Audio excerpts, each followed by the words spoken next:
ध्यान मूलं गुरुर्मूर्ति, पूजा मूलं गुरुपदम, मंत्र मूलं गुरुवाक्यम, मोक्ष मूलं गुरुर्कृपा। बोल सद्गुरुदेव भगवान की जय। बोल आनंदपुर वासी भगवान की जय। बोल स्वामी जी महाराज की जय।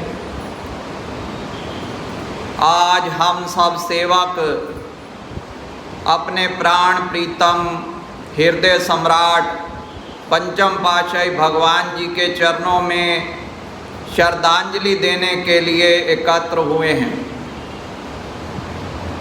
शास्त्रों में वर्णन आता है कि भगवान दो तरह से अवतार लेते हैं।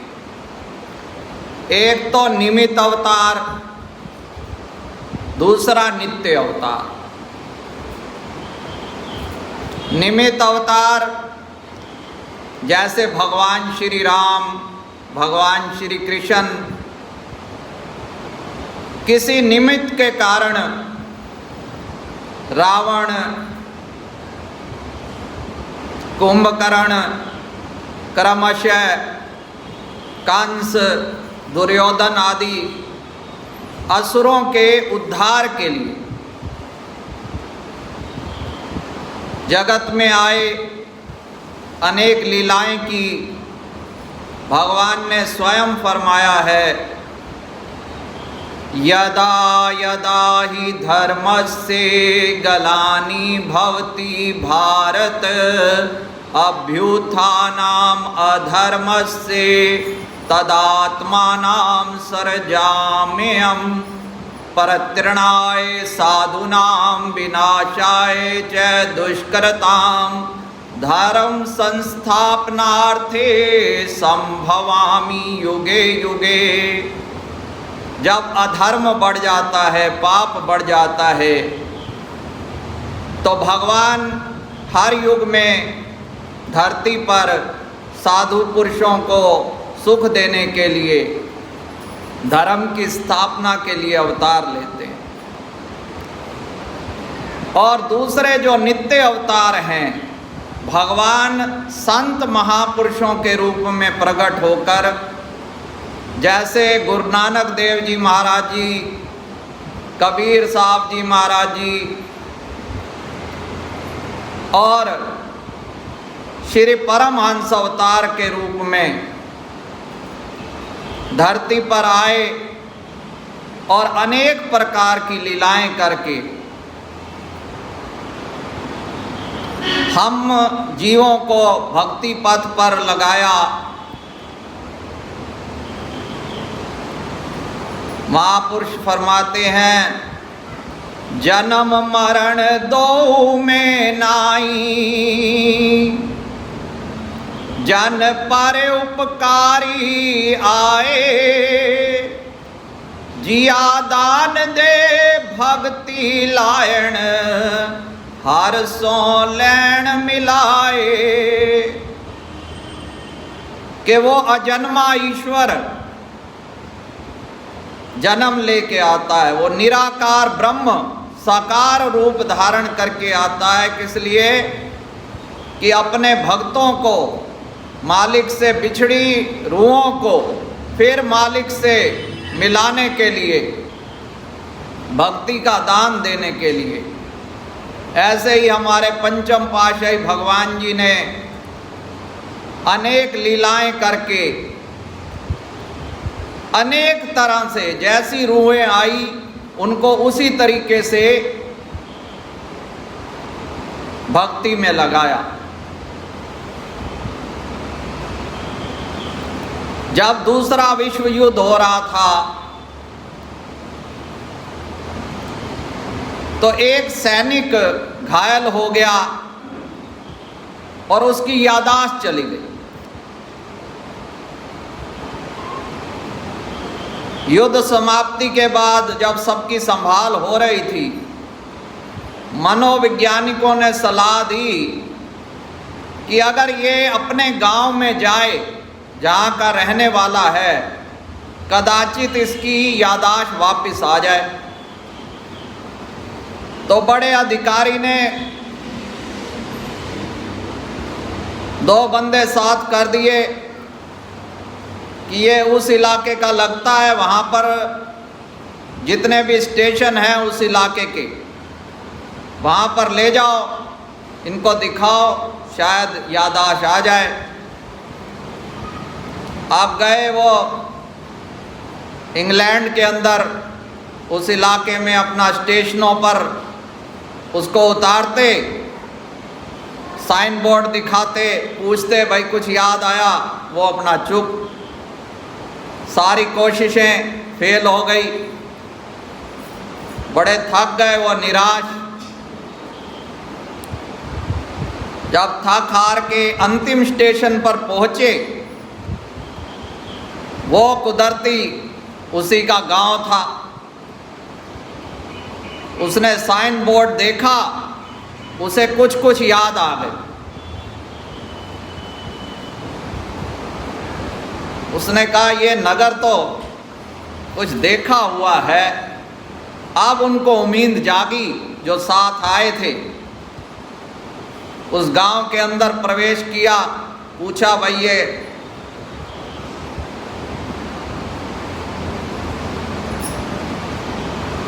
किसका बेटा है, माता पिता, इसका घर।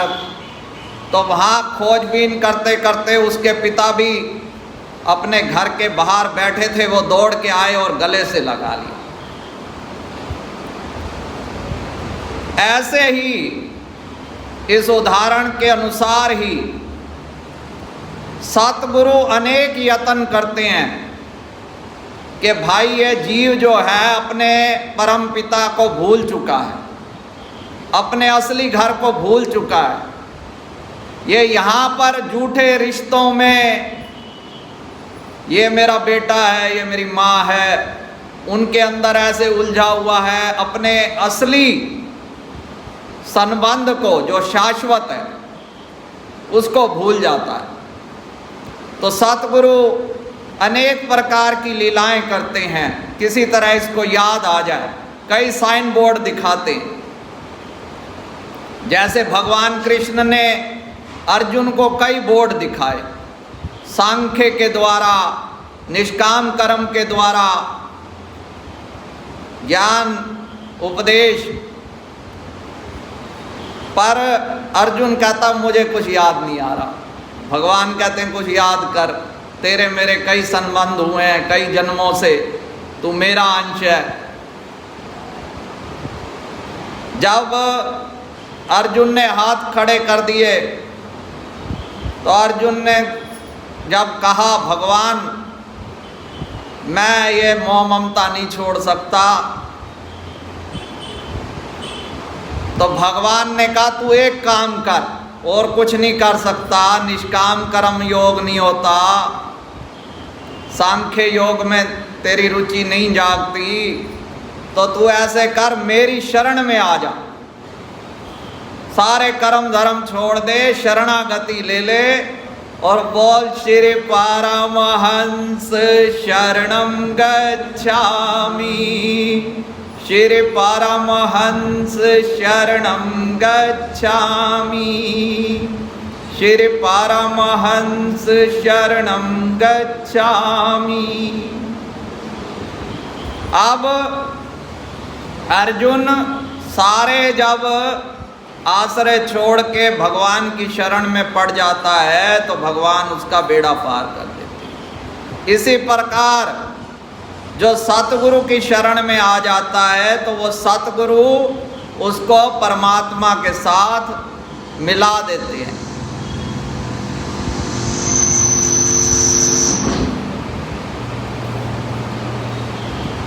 परमात्मा से आत्मा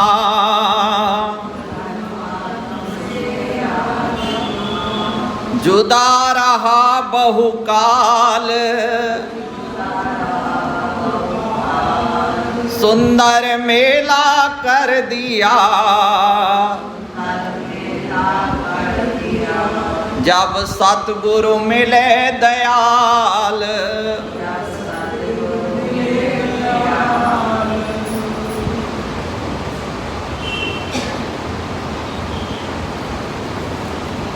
अब एक जिज्ञासा उठती है कि महापुरुषों के संपर्क में अनेक प्राणी आते हैं, सबको भगवत प्राप्ति क्यों नहीं हो जाती, सबको एक जैसा लाभ क्यों प्राप्त नहीं होता। एक किसान के 3 खेत थे, उसने तीनों खेतों में एक जैसा बीज दिया, बीज बोया, पानी दिया, सारी देखभाल की, पर एक खेत में बहुत अच्छी फसल आई, एक में मध्यम, एक में बिल्कुल नाम मात्र। किस कारण? जो पहला खेत था वो बहुत उपजाऊ भूमि थी, दूसरी मध्यम वर्ग की भूमि, उसमें वैसी खेती हुई, और बंजर भूमि में थोड़ा बहुत लाभ तो हुआ, भाई अगली बार जब खेती करेंगे तो थोड़ी भूमि जो है नरम पड़े।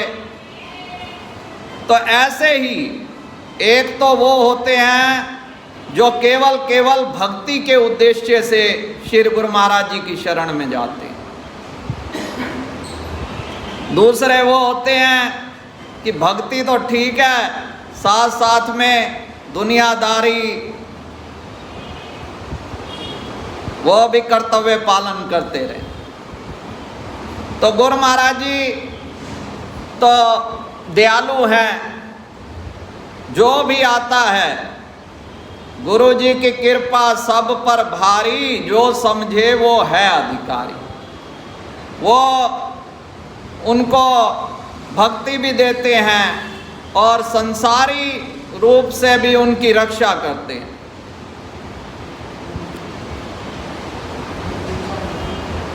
एक बार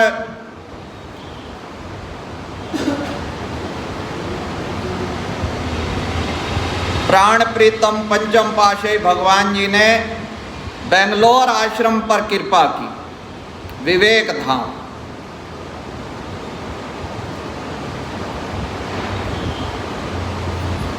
संत दयालु स्वभाव के होते हैं। दादू दयाल जी ने भी वर्णन किया है, साधु जन संसार में शीतल चंदन बास, दादू केते उधरे जे आए उन पास। महापुरुष संसार में चंदन के समान शीतल और भक्ति की अनोखी सुगंध प्रदान करने वाले होते हैं। जो जीव उनके चरणों में आ जाते हैं, उनके संपर्क में आ जाते हैं, सतपुरुष उन्हें संसार सागर से उबार लेते हैं। आपके असीम निश्चल प्रेम की छत्र छाया पाकर प्रेमियों को जो आत्मिक सुख मिलता, उसकी मिसाल, उसका वर्णन बुद्धि द्वारा नहीं हो सकता। प्रेमी जन श्री सतगुरुदेव महाराज जी की एक झलक के दीवाने थे। इसके लिए वे अपने तन बदन की सुध भी खो बैठते। ऐसा ही एक वृत्तांत इसका प्रमाण है। बेंगलोर में रहने वाली एक गुरमुख भक्तानी को जैसे ही सूचना मिली कि श्री गुरु महाराज जी बेंगलोर आश्रम में कृपा फरमा रहे हैं, तो उसने झट से सब काम धाम छोड़कर चरणों में पहुंचने का कार्यक्रम बनाया। नहाने हेतु उसने पानी का पतीला गर्म करने के लिए गैस पर रखा। उसके 7-8 साल के बेटे को भी श्री गुरु महाराज जी के आगमन की सूचना मिली। उसने सोचा क्यों ना माँ से पहले मैं नहा लूँ, ताकि माँ मुझे छोड़कर ना चली जाए। उसने जैसे ही पानी का गर्म पतीला उठाया, पतीला कुछ भारी होने के कारण हाथ से छूट गया और खौलता हुआ पानी उसके बदन पर गिर गया, जिससे उसकी त्वचा जल गई और वह जोर जोर से रोने लगा। भक्तानी झटपट उसे लेकर डॉक्टर के पास गई। डॉक्टर ने उसकी हालत देखी। बच्चे को इतनी गंभीर हालत में यहाँ लाई हो, बच्चों को ध्यान से रखना चाहिए। अब लापरवाही बिल्कुल ना करना। इसकी त्वचा काफ़ी जल चुकी है। इसकी प्रतिदिन पट्टी करवाना और इसे झुकने ना देना। इसे स्वस्थ होने में कम से कम 2 मास का समय तो लग ही जाएगा। वो बड़ी असमंजस में पड़ गई। सोचने लगी कि गुरु महाराज जी बहुत समय के बाद कुछ दिनों के लिए यहाँ पधारे हैं।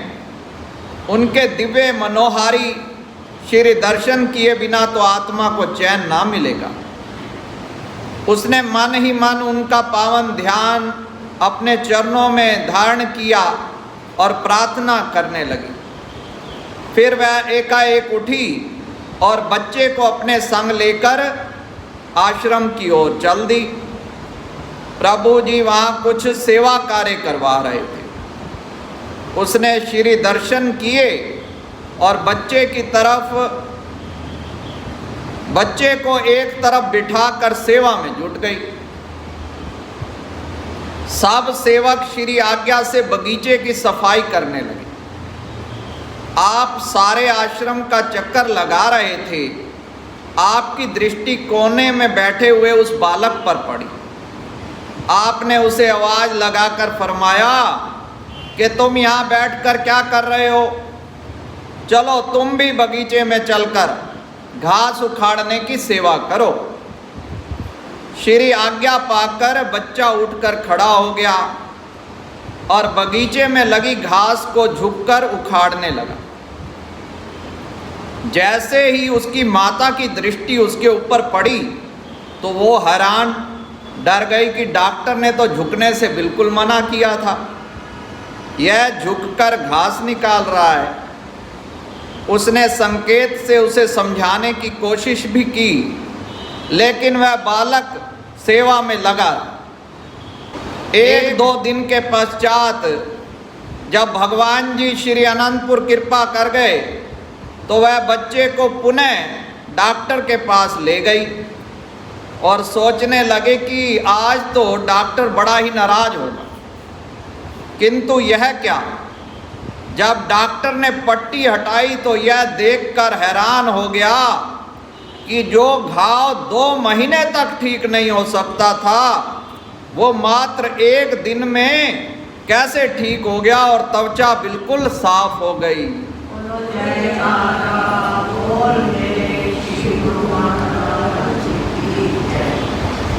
सत्य तो यह है कि आज्ञा सेवा और श्री दर्शन में वो शक्ति है जो जीव को शारीरिक और मानसिक तौर से पूर्णता सकुशल कर देती है। सत्पुरुष तो सेवा का बहाना करके जीव के कर्म बंधनों का लेखा जोखा काट देते हैं।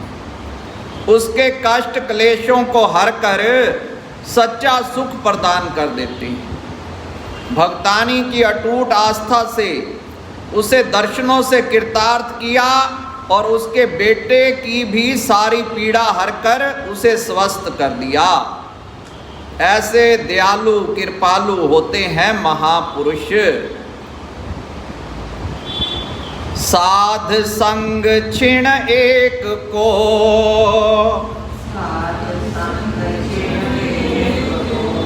पुण्य न बरन्यो जाए,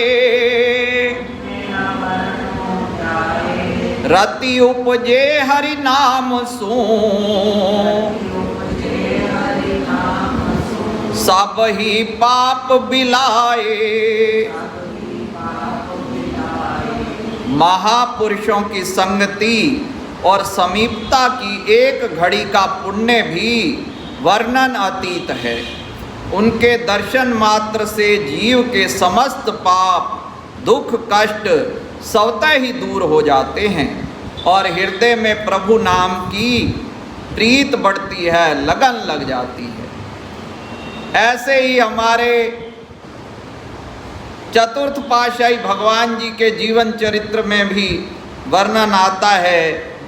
एक बार एक भगत जी ने आपको अपने घर में भोजन के लिए प्रार्थना की। आप उनकी मिलने पर उसके घर गए। उस भगत जी के लड़के को तपेदिक की बीमारी थी। तपेदिक माने टीबी की बीमारी। वह इतनी उग्र हो चुकी थी कि डॉक्टरों ने उसे असाध्य बताकर जवाब दे दिया कि अब इसकी चिकित्सा नहीं हो सकती। वर्तमान समय की भांति उन दिनों हर स्थान पर 6 रोग के अस्पताल नहीं थे। डॉक्टरों के जवाब देने पर घर के सब संबंधी परिवार के दिल में उस रोगी से एक प्रकार से घृणा आ गई। लड़का भी अपने जीवन से निराश। जब श्री सद्गुरुदेव भगवान जी चतुर्थ पातशाही जी महाराज जी ने उस भगत के घर कृपा की तो दरवाजे से अंदर जाते ही पहले उस लड़के का कुशल क्षेम पूछने लगे। उसे क्या है, ये यहाँ क्यों लेटा हुआ है। वह लड़का श्री चरणों में गिरकर रो रो कर प्रार्थना करने लगा, प्रभु मुझे 6 रोग है। डॉक्टरों ने मुझे लाइलाज बता दिया है। उसके घर के सदस्य भी उसके समीप आने से सकुचाते थे। बहुत दूरी बनी हुई थी, परंतु आप जी उस लड़के की चारपाई पर ही बैठ गए और स्वाभाविक ही मधुर वचनों से फरमाया, तुम तो बिल्कुल ठीक हो। कौन कहता है कि तुम्हें टीबी है? यह तो सब मन का भ्रम है। तुम विश्वास करो कि तुम बिल्कुल ठीक हो। उस बालक को अपने कानों में, भाई ये कौन मेरे से इतना प्यार से बोल रहा है। मेरे घर वाले जबकि मुंह मोड़ गए, उसने विनय की, प्रभु आप मुझे दर्शन देते रहना। मैं तो अपने जीवन की आशा छोड़ चुका हूँ। संत महापुरुष करुणा के भंडार, परोपकार करना उनका प्रथम कर्तव्य। आपने उस दिन उनके घर भोजन किया और कृष्ण द्वारा लक्की मरवत लौट आए। उन दिनों में कुटिया को कृष्ण द्वारा कहते थे। इसके पश्चात उसके आग्रह पर 2-3 बार आप उनके घर पधारे और उसे सत्संग उपदेश करते रहे, समझाते रहे। 10-12 दिनों के पश्चात लड़के के स्वास्थ्य में कुछ सुधार हुआ। आपने फरमाया, अब तुम आश्रम पर आया जाया करो। पहले तो बालक घबराया कि 2 मील कैसे पहुंचूंगा चल के, परंतु उसके दिल में आपके प्रति अटूट विश्वास, अत्यधिक श्रद्धा। उसने वचनों को शिरोधार्य किया। धीरे धीरे आश्रम आने जाने लगा। अब उस बालक को थोड़ा बहुत अन्न भी पचने लगा। आश्रम पर आता तो आप कोई ना कोई सेवा उसके जिम्मे लगा देते। कुछ दिन पश्चात वहाँ से भगवान जी तो श्री अनंतपुर लौट गए, परंतु वह लड़का आश्रम में सेवा करते हुए 2-3 मास बाद पूर्ण स्वस्थ हो गया। एक दिन बाजार में जाते हुए वही डॉक्टर जिसने उस लड़के को कहा था ये लाइलाज, जब मिला डॉक्टर ने लड़के से पूछा, क्या तू उस लड़के का भाई है जिसे इस मोहल्ले में टीबी हुई थी? फिर डॉक्टर ने पूछा, तुम्हारा वह भाई जिसे टीबी हुई थी वह मर गया या जीवित है? उस लड़के ने कहा कि वह लड़का मैं ही हूँ। डॉक्टर को विश्वास ना। उसने कहा अरे तुम तो पहचाने भी नहीं जाते, तुमने कहाँ से इलाज करवाया है? उसने उत्तर दिया डॉक्टरों की दवा से संतों की दुआ कहीं अधिक प्रभावशाली होती है। उस लड़के ने श्री चतुर्थ पातशाही भगवान जी का नाम बताया, जिससे डॉक्टर अत्यधिक प्रभावित हुआ और मंत्र मुग्ध होकर रह गया।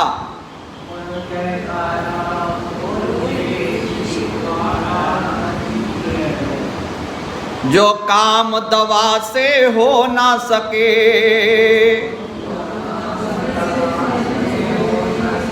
वो बात दुआ से होती है। जब मुर्शिद कामिल मिलते हैं तो बात खुदा से होती है।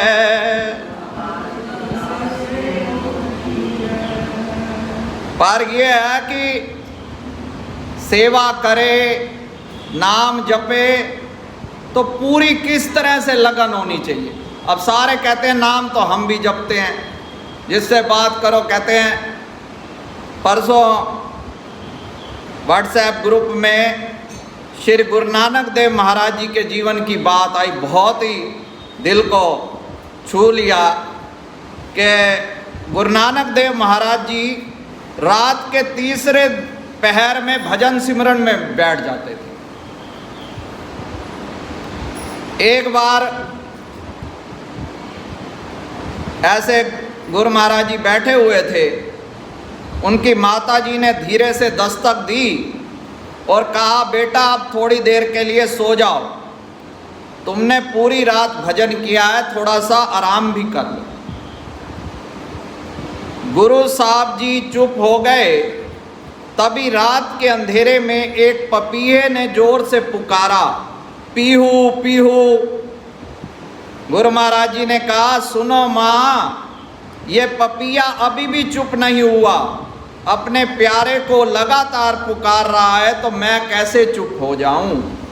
इस पपिये ने मुझे यह सिखाया है, जब अपने प्यारे को याद करो तो सुमिरन की लड़ी टूटनी नहीं चाहिए, आँखों से बहते आंसू सूखने नहीं चाहिए। क्या पता कब मेरे प्रीतम को मुझ पर रहम आ जाए और मुझसे मिलने चला आए। भगवान जी फरमाया करते थे, अज तक की असी एक रात भी जाग के अपने प्रीतम दी याद विच कट्टीए। साड़ी अख विच कदी उस दे प्रेम दे सदके एक भी हंजू आया है? जे आया है तो मुबारक है। ਉਹ बहुत खुशकिस्मत हैं ਜਿਹੜੇ ਰਾਤਾਂ ਨੂੰ ਜਾਗ ਕੇ भगती करते हैं, फिर मालक भी अपने प्यारे भक्तां दी लाज रखते ने। तो ये सब महापुरुष